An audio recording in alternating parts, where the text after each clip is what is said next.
지난해 7월 별거하면서 이혼 소송 중에 있었던 남편이 아내를 찾아가 칼로 복부를 여러 번 찔러서 숨지게 한 사건이 있었습니다.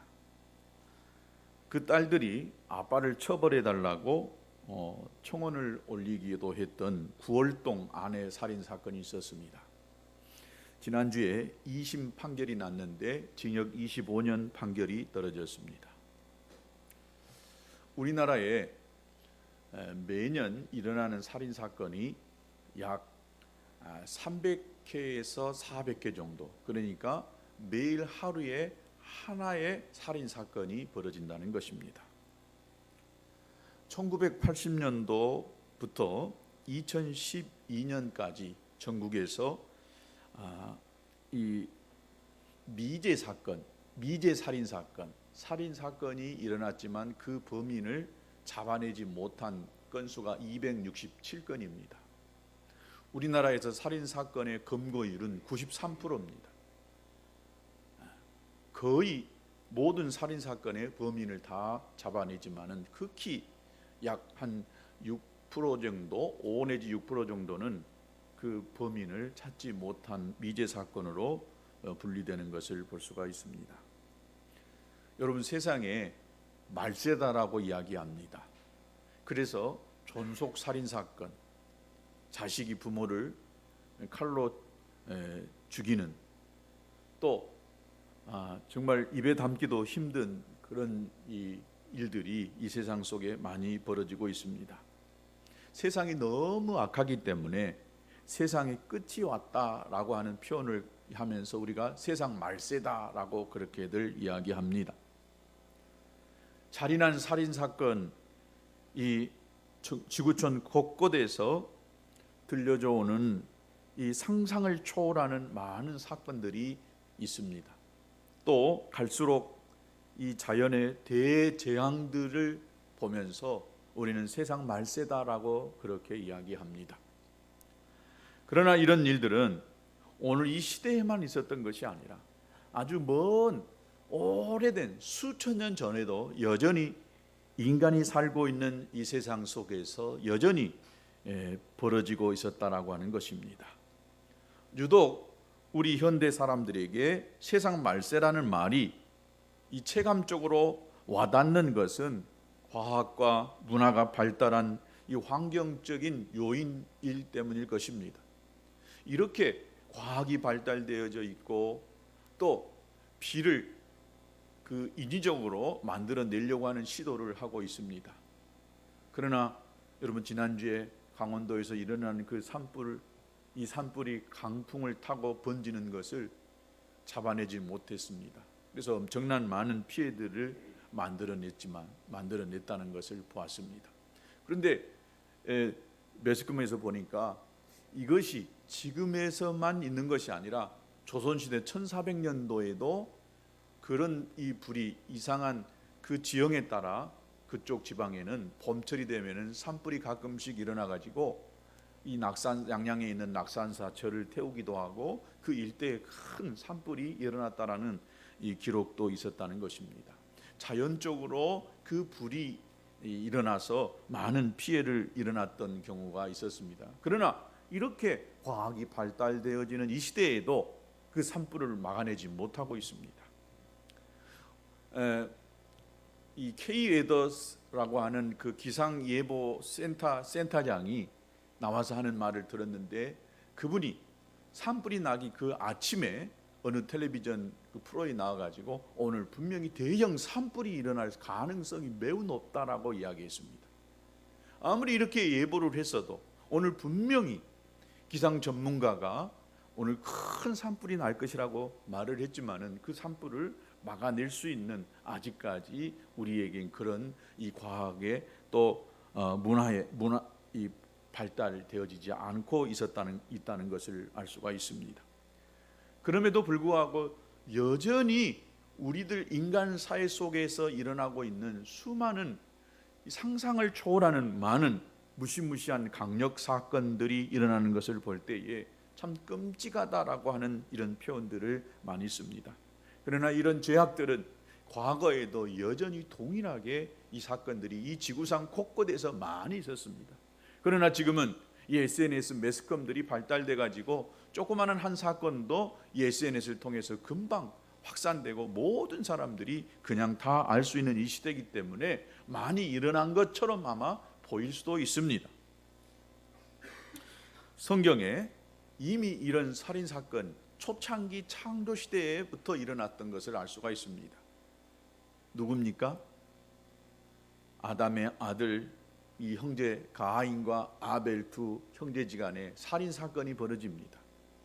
창조 시대에 인간의 초창기에 이런 시대에도 형이 동생을 죽이는 이런 무시무시한 살인 사건이 창세기 4장에 나와 있는 것을 볼 수가 있습니다.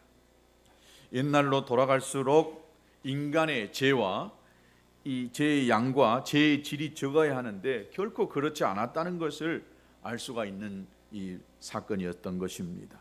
이것은 인간의 본질 자체가 죄성을 가지고 있기 때문에 죄의 형태는 어느 시대 어느 때와 상관없이 동일하게 나타나지고 있다는 것을 알 수가 있습니다. 그래서 하나님은 이스라엘 백성들이 출애굽해 가지고 가나안 땅에 들어가서 정착하면서 살게 되어질 때에 하나님과 사람과의 관계뿐만 아니라 사람과 사람들 속에서 일어날 수 있는 수많은 사건들을 보면서 이런 이 사건이 일어났을 때는 어떻게 처리해야 된다라고 하는 법을 만들기 시작하셨습니다. 그 법이 모세를 통해서 이스라엘 백성들에게 주어지는 십계명이었습니다. 그래서 제1계명부터 제4계명까지는 인간이 하나님을 어떻게 섬겨야 되는가를 가르치고 있는 계명이었습니다. 5계명에서부터 10계명까지는 인간과 인간 사이에서 일어날 수 있는 많은 일들을 미리 예방하고 또 이렇게 해야 된다라고 가르쳐주는 사회법이었던 것을 볼 수가 있습니다. 그 중에서도 오늘 이 본문은 십계명의 제6계명 살인하지 말라라고 하는 이 계명에 대해서 좀 더 구체적으로 말씀해주고 있는 것입니다. 오늘 본문을 보면 살인 사건이 일어났습니다. 이 살인 사건을 어떻게 처리할 것인가? 지금으로부터 약 3,500년 전에 일어나는 일이었습니다. 그런데 참 놀라운 것이 얼마나 합리적인 방법을 통하여서 이 살인사건, 미제 살인사건을 처리하고 있는지를 알 수가 있습니다. 마치 살인사건에 대한 지금의 형사법 못지않게 법이 전혀 없는 이런 상황 속에서도 고대 이 시대에 치고는 너무나 아주 합리적인 방법으로 이 사건을 해결하도록 했던 것을 볼 수가 있습니다. 성경에 나타난 이 사회법은 분명한 하나님의 메시지가 이 속에 담겨져 있습니다. 이것은 모세가 만들어낸 것이지만은 그 이전에 하나님께서 모세에게 감동 감화하셔서 이 사건을 처리하도록 했던 사회법이었다라고 볼 수가 있습니다. 이스라엘의 사회법을 통해서 하나님이 우리에게 주시고자 하시는 메시지가 있습니다. 이 사건이 오늘 우리들에게 무엇이 적용되어질 것이냐? 우리는 이것을 통해서 하나님이 어떤 분이시냐, 하나님은 어떤 성품을 가지고 있느냐, 이것을 알기를 원하신 것을 볼 수가 있습니다. 나는 지금 사람을 죽였던 일도 없고 앞으로도 나는 사람을 죽일 일도 없을 것이고 또 내 주위에도 이런 사건들이 일어날 것 같지 않으니까 이 말씀은 오늘 나와 전혀 상관없는 말씀이다라고 이렇게 생각할 수 있겠지만은 그렇지 않습니다. 이 말씀은 모든 사람에게 주시는 하나님의 말씀입니다. 그리고 이 말씀 안에 하나님의 메시지가 담겨져 있습니다. 하나님 우리에게 가르치시고자 하시는 의도가 이 말씀 안에 있기 때문에 오늘 우리들은 이 의도를 찾아내어 은혜 받는 결단하는 귀한 시간 될 수 있게 되기를 축복합니다. 오늘 본문은 이스라엘 백성들이 가나안 땅에 들어갔을 때에 누가 죽였는지 모르는 이 시신 한 구가 발견되어집니다. 그런데 이 시신을 과연 어떻게 처리할 것이냐? 여러분 같으면 어떻게 처리하겠습니까? 요즘이야 바로 112 전화만 하면은 경찰이 달려와서 그 사건을 쉽게 처리합니다. 그런데 그 당시만 해도 이렇게 이런 이 체계가 잘 잡혀지지 않는 때에 이 죽은 시신 하나를 발견했을 때 사람들의 마음은 보통 도망갈 것입니다. 외면할 것입니다. 놀라서 아마 도망갈 것입니다. 지금도 살인사건의 범인을 간혹 잡지 못하는 경우가 있다고 말씀을 드렸습니다. 적어도 살인사건의 거의 10건 중에 9건 이상은 다 범인을 잡아내지만은 간혹 이 한 명의 살인사건을 잡아내지 못합니다. 목포에도 보니까 미제 사건이 있더라고요. 여러분 아마 기억나실 것입니다.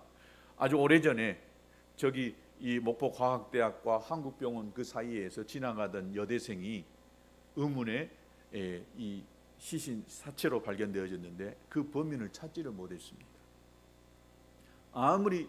아무리 찾으려고 해도 그 단서는 조그만한 CCTV에 그냥 이 몸체 얼굴만 나와 있는데 그가 누구인지를 찾아내지를 못합니다.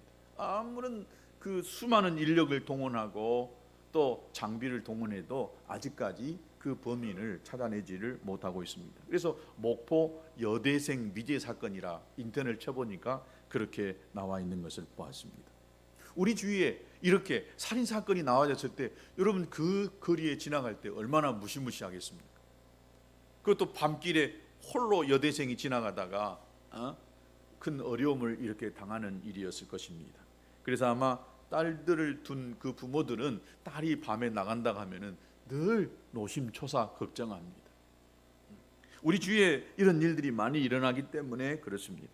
단 하나 이 당시 고대 사회에도 지금과 다르기 때문에 사람을 잡는 살인 범인을 잡는 일이 정말 어려웠을 걸로 생각이 되어집니다. 요즘같이 도구가 있고 곳곳마다 CCTV가 있어가지고 또 자동차에 블랙박스가 있어가지고 범인을 잡아내는 것은 결코 어렵지 않습니다. 그러나 이 고대 사이에 이 과학이 발달되어지지 않는 이런 상황에서 죽어 있는 시신의 이 범인을 살인자를 잡아낸다는 것은 결코 쉬운 일이 아니었을 거로 생각이 되어집니다.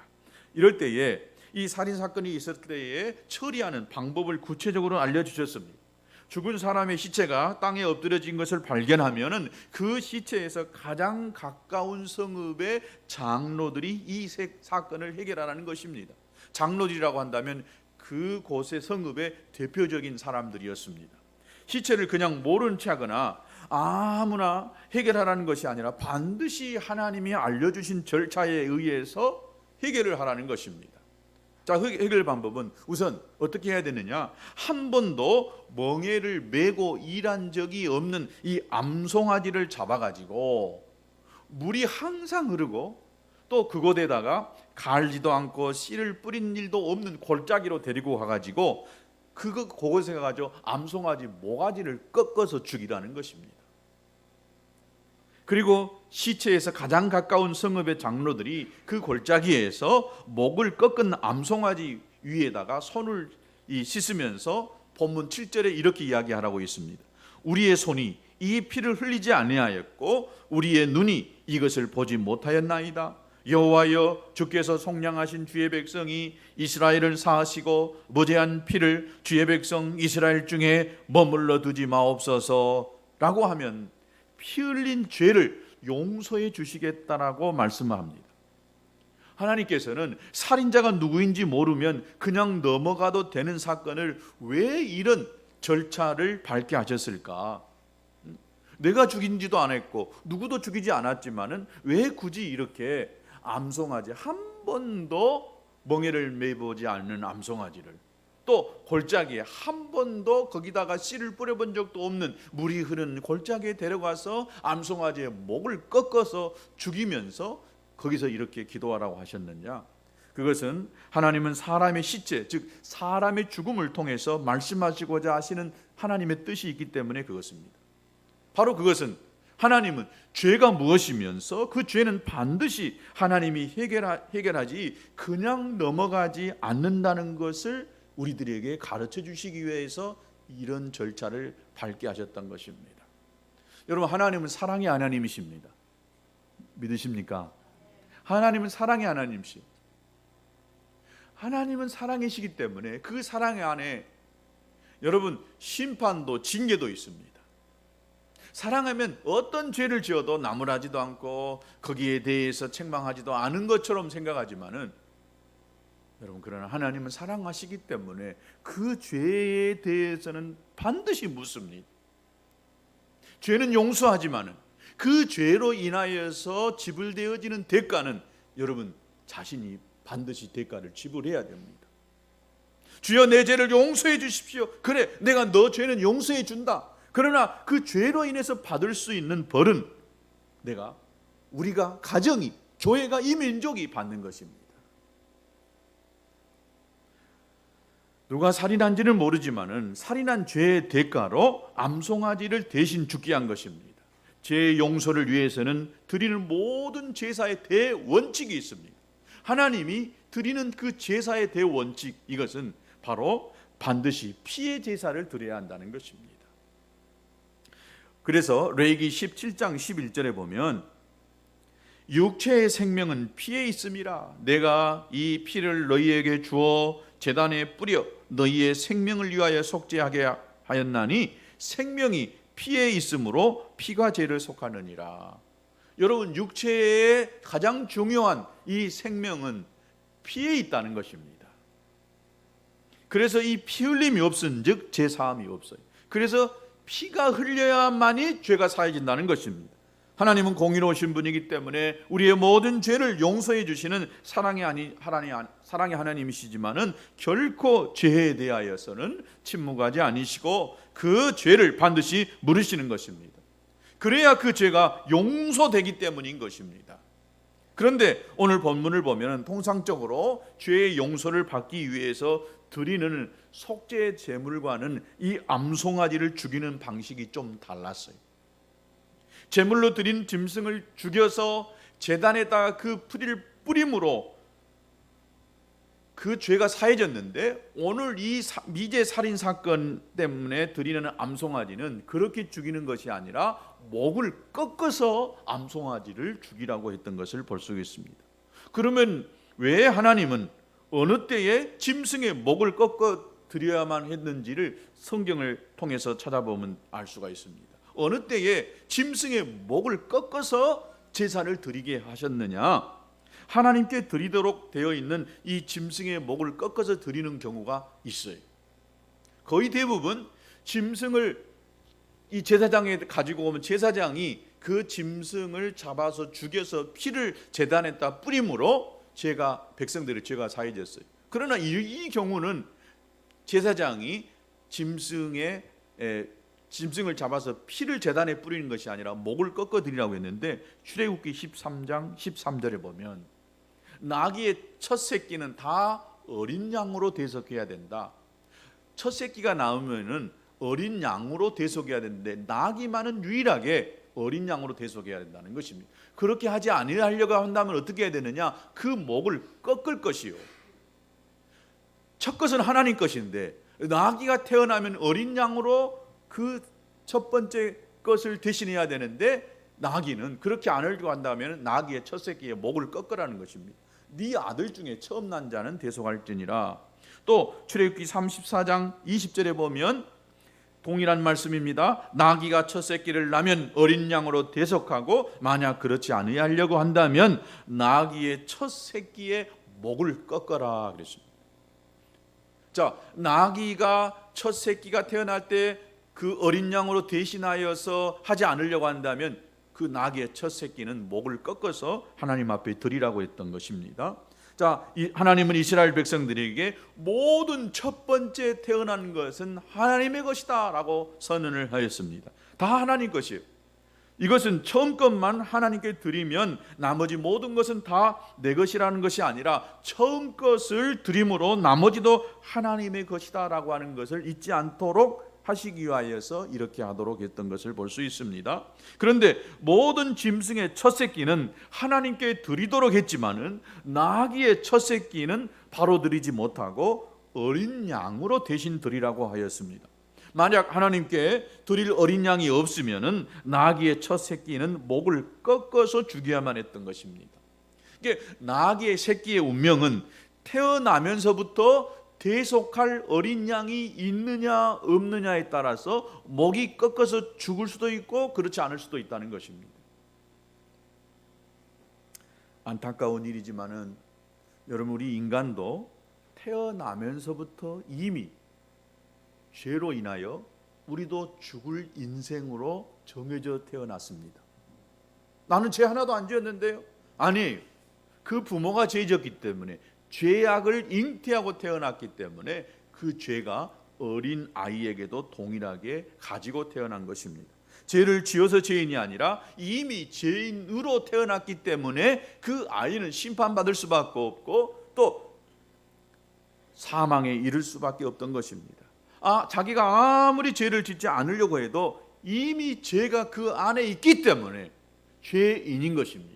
죄를 지어서 죄인이 아니라 죄가 그 안에 있기 때문에 죄인인 것입니다. 그리고 자신이 지은 죄나 다른 사람이 지은 죄를 스스로는 해결할 수가 없습니다.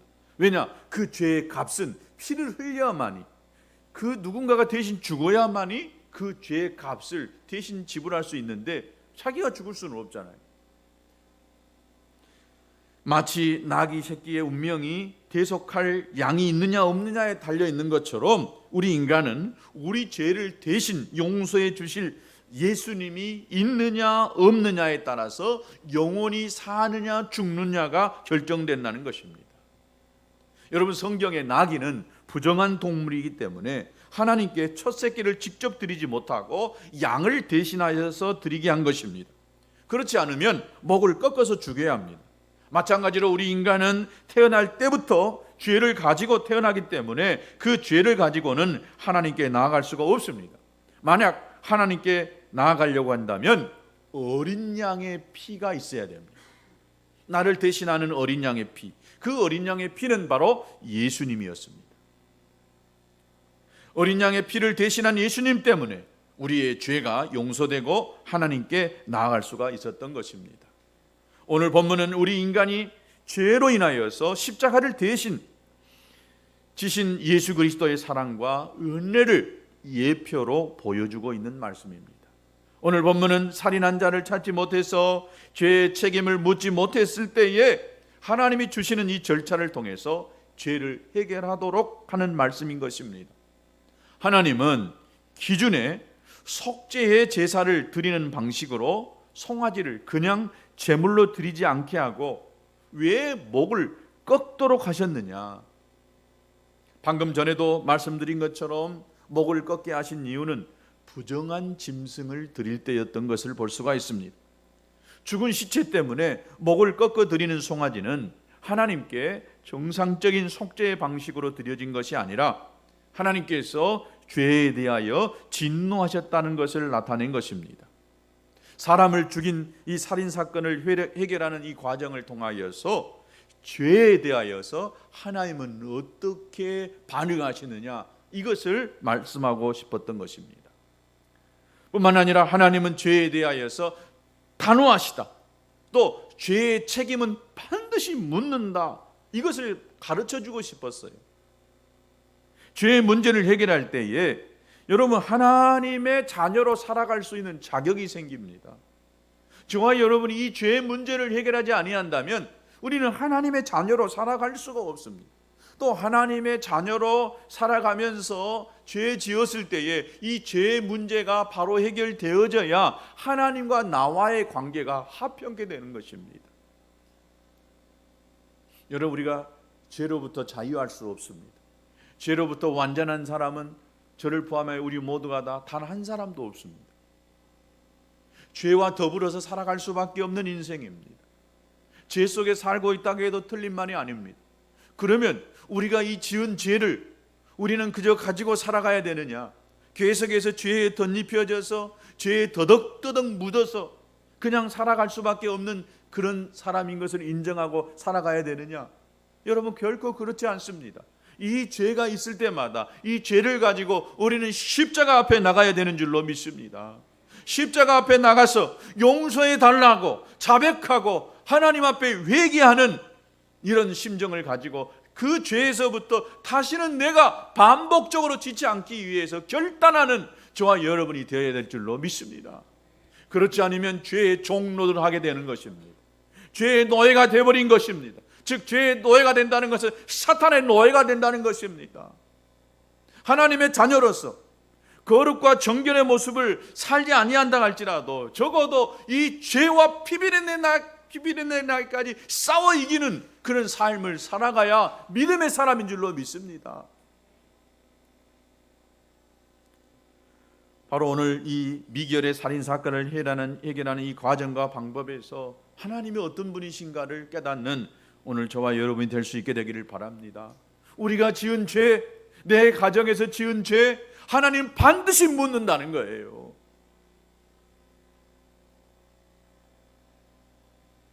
또 하나는 오늘 본문에서 하나님은 송아지를 어디로 데리고 가라고 했느냐?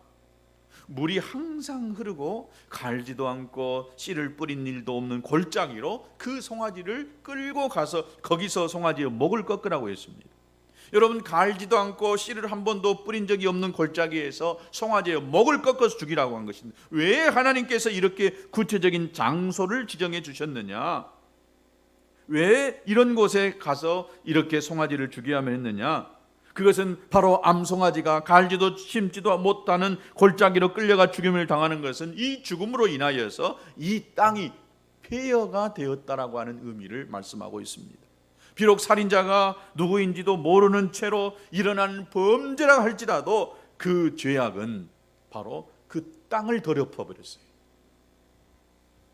성읍의 사람들은 죄악을 면하였지만 암소의 목을 꺾어 죽이는 행위가 보여주는 하나님의 진노는 여전히 그 땅 가운데에 있고 암송아지가 죽은 그 땅은 폐허와 황무지의 땅, 죄악의 땅이라는 것입니다. 그래서 하나님은 민수기 33장 33절에 피는 그 땅을 더럽혔나니 피 흘림을 받은 땅은 그 피를 흘리게 한 자가 자의 피가 아니면 속함을 받을 수가 없느니라. 여러분, 이상하게 농사가 잘 되는 그 땅과 그 지역이 있습니다. 뭔 일을 해도 잘 되는 집안이 있습니다. 여러분, 이 북한 땅에는 엄청난 지하자원이 있다고 합니다. 이 남북이 갈라지기 전만 해도 북한 땅이 훨씬 더 남쪽보다 북한의 인구가 많았고 경제적으로도 훨씬 더 남쪽보다 북한이 살기 좋은 땅이었습니다. 그러나 시간이 가면 갈수록 북한은 인구가 그렇게 많이 늘지도 않았고 경제적으로도 크게 발전도 못했습니다. 지도자가 올바른 정책을 펴지 못하고 또 우상화에 붙들려서 무기 만들고 또 군사력을 증강하는 데에 초점을 맞추어서 그런 것도 없지 않아 있습니다. 그러나 가장 큰 이유가 있다라고 한다면 그 땅이 저주받은 땅이기 때문에 그렇습니다. 여러분이 믿든 믿지 않든 간에 여러분, 그 땅은 저주가 임한 땅이 되어버렸습니다. 원래는 하나님의 축복하시는 땅이었고 성령이 강하게 임하는 땅이었습니다. 불같이 그 땅에 부흥의 바람이 불어왔던 곳이었는데 그 땅에 김일성 우상화가 시작되어졌고 평양에 장대현 교회가 있었던 성령의 불과 바람이 불었던 그 교회에 김일성 동상이 세워져 가지고 수많은 사람들이 태양신으로 섬기면서 김일성을 신처럼 여겼던 그곳이 지금 북한 땅입니다. 북한 땅이 어떻게 되고 있습니까? 북한의 소수의 몇몇 사람들만 배불리 잘 먹고 살지, 평양에 있는 사람만 잘 먹고 살지, 아직까지도 저기 변두리 시골에 사는 사람들은 힘들어하는 이런 이 삶을 살고 있습니다. 이유가 어디 있을까요? 저주가 임했기 때문인 줄로 믿습니다. 저주를 풀어내야 그 땅이 살기 좋은 땅이 되는 줄로 믿습니다. 그것을 푸는 것은 오직 예수의 피밖에 없는 줄로 믿습니다.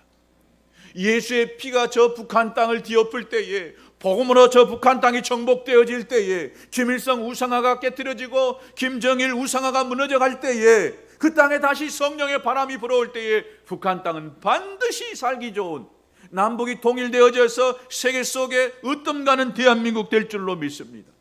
주여 저 북한 땅의 저주를 풀어주옵소서. 주여 저 북한 땅에 김일성, 김정일 우상화가 무너지게 하옵소서. 저 철의 장막이 무너지게 하옵소서. 저 땅이 예수로 정복되는 땅이 되게 하옵소서. 저 북한 땅이 마지막 우리가 이 대한민국 청년들이 가서 정복해야 할 땅인 줄로 믿습니다. 통일한국을 준비해야 될 때인 줄로 믿습니다. 반드시 통일은 이루어집니다. 주님 오시기 전에 반드시 통일은 이루어집니다. 하나님이 그렇게 하실 것입니다. 이것을 준비하는 자에게, 이것을 준비하고 이 통일한국을 위하여 또 더불어서 열방을 회복해내는 이 귀한 일을 위하여 준비할 때에 하나님은 이 땅에다가 복을 주실 줄로 믿습니다. 왜 하나님이 이 대한민국에 이렇게 큰 경제의 성장을 이루게 하셨습니까? IT 국가로 전 세계에 가장 스마트폰을 많이 만들고 또 IT 국가로 소문난 이 나라가 되게 하셨습니까? 이유가 있습니다. 굳게 담겨져 있는 절의 장막과 같은 저 북한 땅에 우리가 수많은 자원을 가지고 저 북한 땅을 통해서 경제의 발전을 이루어서 이 복음을 땅 끝까지 전해야 될 귀한 사명이 이 대한민국 가운데 있는 줄로 믿습니다. 이 대한민국은 특별히요, 하나님이 선택한 이스라엘과 너무 비슷한 면들이 많아요. 여러 가지 비슷한 면들이 많습니다. 이 대한민국을 통하여서 하나님이 하시고자 하시는 귀한 일들이 있습니다. 오늘 그 다 일일이 다 말할 수는 없겠지만은 하나님이 계획하시고 하나님이 하시고자 하시는 이 놀라운 일에는 반드시 그 일이 성취되어져 가는 줄로 믿습니다.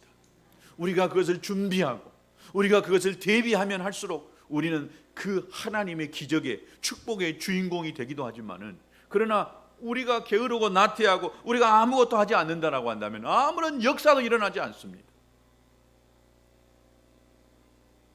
우리가 살고 있는 이 땅, 이 땅이 저주가 임하는, 폐허가 되어지는, 살인자가 임해가지고 그 땅이 폐허가 되는 저주의 땅이 되어져서는 안 되는 줄로 압니다. 죄가 이 땅을 덮어서는 안 됩니다. 그러나 여러분, 이 땅에 하나님이 함께 하시고 하나님이 축복하시고 역사하시려고 할 때에 원수마귀가 얼마나 이 땅을 노력하고 이 땅에다가 죄를 뿌리고 있는지 모릅니다. 여러분, 대한민국에서 가장 으뜸가는 것들을 한번 다 찾아보세요. 얼마나 좋지 않는 것들이 전 세계에 으뜸가고 있는지 모릅니다. 하나님의 창조의 질서를 거스리고 파괴하는 일에 이 대한민국이 최고가 되고 있어요. IT 국가로서 세계 최고, 5G 세계 최고로 개통했습니다. 미국의 모타로라보다 3일 이틀을 앞서서 개통하려고 밤에 서로 앞다투어서 하는 이 시대에 미국과 이 맞서는 지금 이 시대에 우리 대한민국입니다. 그러나 그것 못지않게 얼마나 안 좋은 것들이 세계에서 넘버원이 되고 있는지 모릅니다. 비극입니다. 바로 이것은 사탄이 이 땅에다가 죄를 뿌리고 죄가 이 땅을 더럽게 만들어서 하나님의 역사가 이루지 못하게 만들고 하나님이 축복하시지 못하게 만들려고 하는 이런 음모가 있는 줄로 압니다. 맞서 싸워야 됩니다. 죄와 피 흘리기까지 싸워 이겨야 됩니다. 그 일에 저와 여러분이 교회가 앞장서야 됩니다. 교회가 얼마나 이 땅에서 지금 박해받고 있는지 아십니까? 교회가 교회 모습으로서 얼마나 많은 힘을 잃어버리는지 아십니까? 즉 그것은, 교회는 건물이 아닙니다. 교회는 저와 여러분의 믿는 공동체, 믿는 자가 교회입니다. 즉 저와 여러분 믿는 하나님의 사람들이 죄 짓고 있다는 거예요. 그리스도 이래서 올바로 삶을 살지 못하고 있다는 거예요. 어디를 가서도 예수 믿는다고 하면 존경하고 부러워해야 되는데, 예수 믿는다고 해도 그저 다른 사람과 별반 다를 것 없이 여겨지는 이 시대에 안타까워. 교회가 뭔 잘못이, 교회 건물이 잘못이 아니에요. 목사님들도 잘못이 있지만은, 그러나 우리 성도들이 우리의 삶의 현장 속에서 세상의 사람들과 믿지 않는 사람들과 전혀 다를 바 없이 세상의 사람들보다 더 악하고 더러운 모습을 가지고 있기 때문에 교회가 사람들로부터 손가락질 당하고 있는 것입니다. 이 일에 우리는 회개해야 되는 줄로 믿습니다. 누구의 잘못이 아니라 바로 나의 잘못이요, 우리의 잘못인 줄로 믿습니다. 우리가 이 땅을 더럽히고 있습니다. 우리가 이 땅에 하나님의 축복을 가로막고 있는 범인인 줄로 믿습니다. 아니다라고요? 여러분 곰곰이 생각해 보세요. 나는 얼마나 깨끗하고 나는 얼마나 하나님 앞에 정직하게 살고 있는지 우리 자신을 돌아볼 수 있게 되기를 바랍니다. 오늘 이 본문의 말씀을 보면 피를 흘리게 하여 사람을 죽인 범인은 사람의 손으로 직접 잡아서 벌을 받지는 못했지만은 암송아지가 대신 죽음으로 적어도 다른 사람에게는 죄를 묻지 않도록 했습니다. 즉 죄가 없다는 것을 하나님이 보여주시기 위하여서 이런 절차를 밟게 하셨던 것을 볼 수가 있습니다. 나는 죄가 없다고요? 아니에요. 나는 죄가 없고 우리 교회는 안전한다고 할지라도 나 때문에 일어난 일이 아니다 할지라도 이 세상 속에 찾아와 있는 우리 가정 안에 찾아와 있는 온갖 더러운 것들 때문에 우리 가정이 우리 교회가 이 민족이 복을 받지 못하고 있습니다. 하나님 앞에 두 손 들고 회개하고 눈물로 회개하고 금식하며 회개해야 되는 줄로 믿습니다. 이것이 사는 길입니다. 내가 사는 길이고 우리 가정이 복을 받는 것이고 우리 교회가 잘 되는 것이고 이 민족이 잘 되는 일인 줄로 믿습니다. 다른 것 없어요. 내 부모가 잘못한 거, 내 자식이 잘못한 거 내가 대신 회개해야 되는 줄로 믿습니다. 누가 잘못한 것, 그들의 죄만이 아니라 바로 나에게도 그 죄에 책임이 있다는 것을 알고 그 죄를 가지고 하나님 앞에 나가서 구하는 저와 여러분이 되어야 될 줄로 믿습니다. 이 세상에서 아무리 가치 있는 돈과 건강, 명예를 다 가지고 있다가 할지라도 육신의 몸을 입고 있는 이상 여러분 세상은 아무것도 소용이 없습니다. 육신을 가지고 있는 동안만 그것이 우리에게 필요한 것이지 결국 여러분 우리가 이 땅을 떠날 때에 그 모든 것을 다 가지고 갈 수 있는 것은 아닙니다. 우리가 장차 살아가고 바라봐야 될 것은 하나님 나라 천국인 줄로 믿습니다. 이 땅에서 누리고 이 땅에서 건강하게 살면 얼마나 살겠습니까?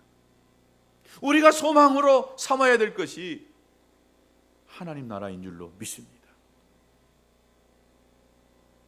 저와 여러분이 이 하나님 나라를 꿈꾸며 하나님 나라의 보화를 내 마음에 가슴에 이루어가면서 평화와 감사 속에 살아가고 죄를 이기는 저와 여러분 될 수 있게 되기를 주님의 이름으로 축복합니다.